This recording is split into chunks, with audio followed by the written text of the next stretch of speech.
السلام علیکم ورحمۃ اللہ وبرکاتہ۔ بسم اللہ الرحمن الرحیم۔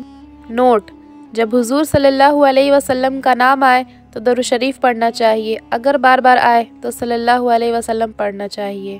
حدیث پاک کا مفہوم ہے، حضرت عقبہ بن عامر رضی اللہ عنہ سے روایت ہے کہ رسول اللہ صلی اللہ علیہ وسلم نے ارشاد فرمایا، جس کی 3 بیٹیاں ہوں وہ ان پر صبر کرے، جو کچھ میسر ہو اس میں سے انہیں کھلائے پلائے اور پہنائے، قیامت کے دن وہ اس کے لیے جہنم سے رکاوٹ بن جائیں گی۔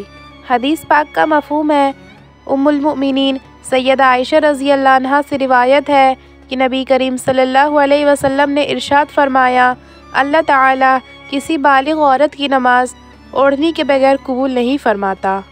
مسلم کی ایک روایت میں آتا ہے کہ حضرت اعرج نے حضرت ابو ہریرہ رضی اللہ عنہ سے روایت کی کہ رسول اللہ صلی اللہ علیہ وسلم نے ارشاد فرمایا، بدگمانی سے دور رہو، کیونکہ بدگمانی سب سے زیادہ جھوٹی بات ہے۔ نہ دوسروں کے ظاہری عیب تلاش کرو، نہ دوسروں کے باطنی عیب ڈھونڈو۔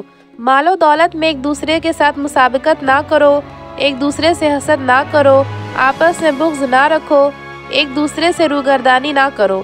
اللہ تعالیٰ کے ایسے بندے بن کر رہو جو آپس میں بھائی بھائی ہیں۔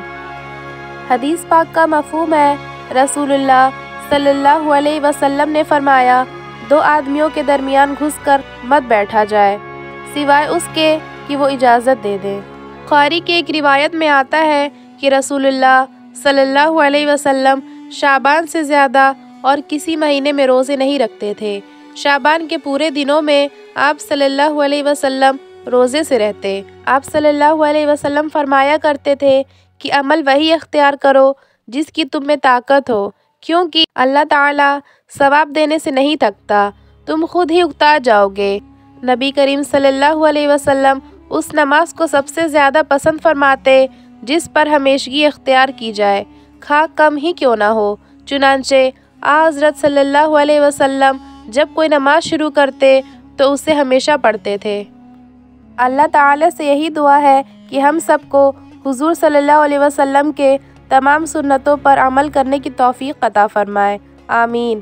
ویڈیو اچھی لگی ہو تو لائک، شیئر اور سبسکرائب کرنا نہ بھولیں۔ السلام علیکم ورحمۃ اللہ وبرکاتہ۔